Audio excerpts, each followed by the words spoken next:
Tony Ferguson, he recently announced. This is probably going to be the last one, but he recently announced that he is switching camps, or at least adding a major significant change to his camp. Boys, can you guess what that significant change is? Uh, Some kind of grappling coach, maybe. he's gonna start hitting pads. He is working with the legendary Freddie Roach.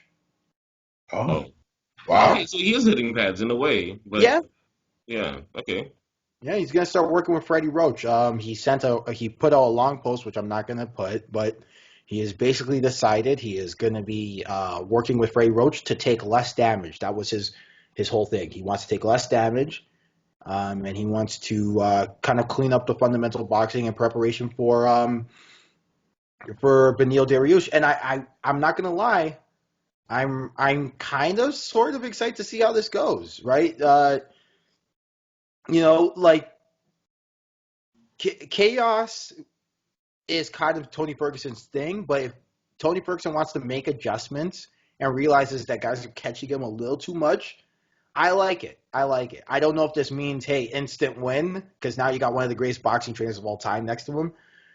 I don't know if that's what that means. I also don't necessarily know if Beneil Dariush will lose the grappling battle, because Beneil Dariush is an excellent grappler who hasn't really shown it recently, but he's a former world champion against Tony Ferguson, who has an insane guard. But yeah, it's going to be an interesting fight, and I'm getting more and more excited for it as it goes along. So yeah, that's the last piece of news.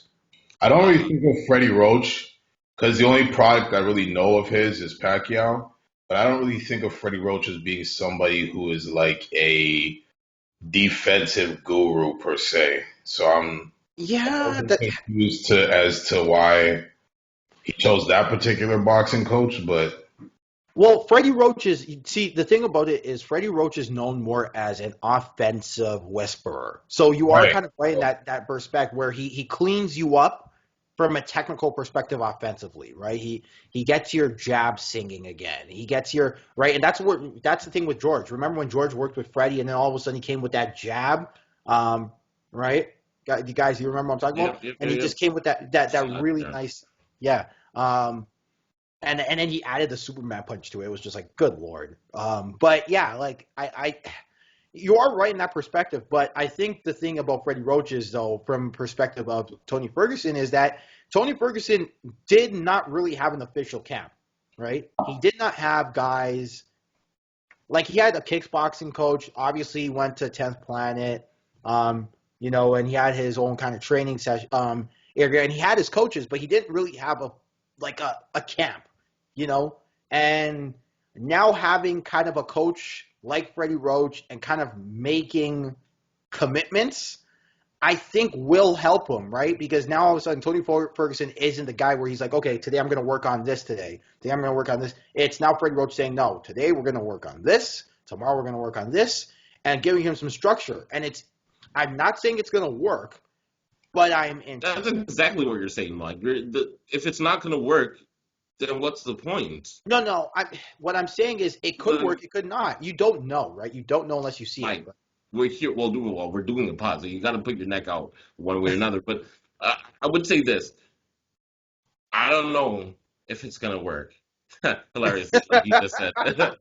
Because though, first of all, not to say that coaches don't affect fighters, because a good coach can improve a fighter. Although Yeah, there's look an at Latore argument. Gonzalez and Mike Perry and see how well that worked out. Hilarious. I feel like there's an argument though, oh my goodness, so many subplots. But if you're an elite fighter, is it that a good coach can help brush up your fundamentals, or are they at this point, you know what I mean, making like Yeah, slight tweaks to your strategy?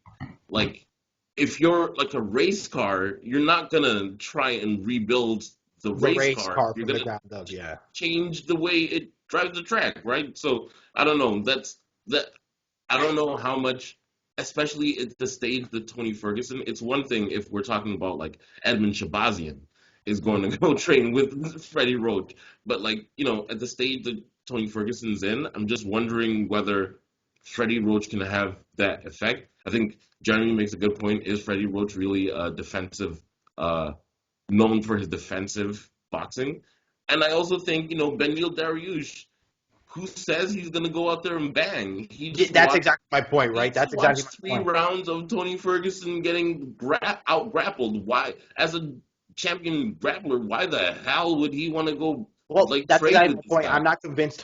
Like as much as Benil Dariush has been knocking, what's out lately. I was about to say the N word out here, There but he is. as much as he was knocking people out against Cesar Anyway. Pereira, he proved that hey, if you go down to the ground with him, he's got minefields waiting for you.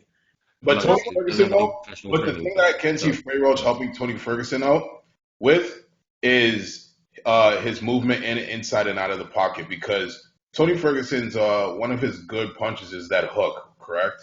So I think he can help him move inside the pocket, and that in a way where he can utilize that hook, maybe set it up with some combos, and then get out really quickly without getting off balance. So I think Freddie Roach can help him with that per se because sometimes in boxing, good offense is good defense. That jab is kind of a defensive move, just like I think similar to the leg kick is. So oh Well, man. I just think no, that.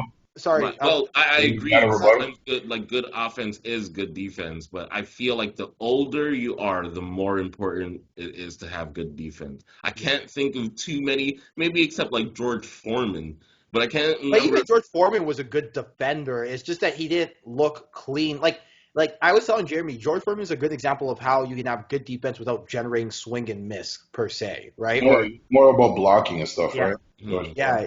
Yeah, So but like even then, like his defensive, I just feel like if you're gonna be a long term, in my humble opinion, I don't know too no, you know what's you're about hitting the wrestling, nail but on if the you're head. gonna be a long term fighter, you need those defensive fundamentals like ingrained, and if they're not Yeah, there, like when you get old, and not to say this is Tony Ferguson, who knows? I don't know, but he probably Well, has the better chin defensive. decreases, right? You can't always like Chuck Liddell was the great example. He just fell off a cliff because Exactly, and he couldn't take a that's what I'm punch anymore. saying. Like, it's one thing if you're like a Floyd Mayweather, where you're the best defensive fighter of all time. So your offense can I'm actually sorry. drop I'm off. sorry. Sweet pea. All right, Sweet pea Bungie. All Fonz. right, Bungie. We're not doing this. We have 2 minutes more on All this right. topic. Sorry. um, you guys want to. what's it called?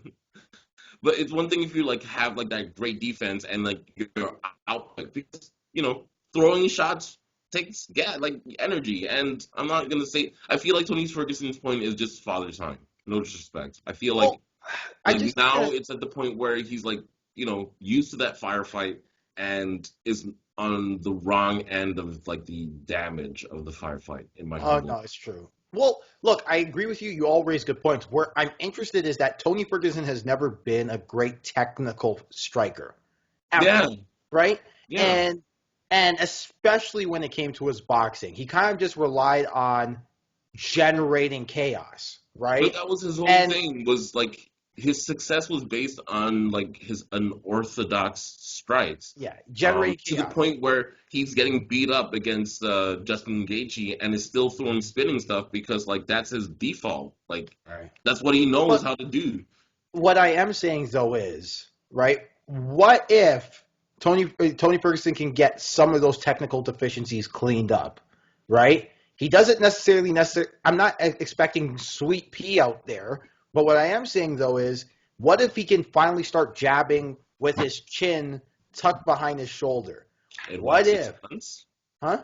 Six Yeah, months? yeah, yeah. I've gotten people who've never boxed before doing that in like 3 classes, right? And you're expecting Freddie Roach, one of the greatest Yeah, trainers of all but time, to do Mike, it those people with aren't a jumping into fights afterwards after 3 weeks. Like no. I understand that, but what I am it, saying though is, and they're not getting beat up to the point of exhaustion. but Like but it's you're all what's natural in the anyway. We're just no. It's debating true. nothing. It's true. It's true. I'm just saying you're getting an athlete in Tony Ferguson who's got insane cardio. If he can clean him up, it can make life interesting, right? It can make life interesting.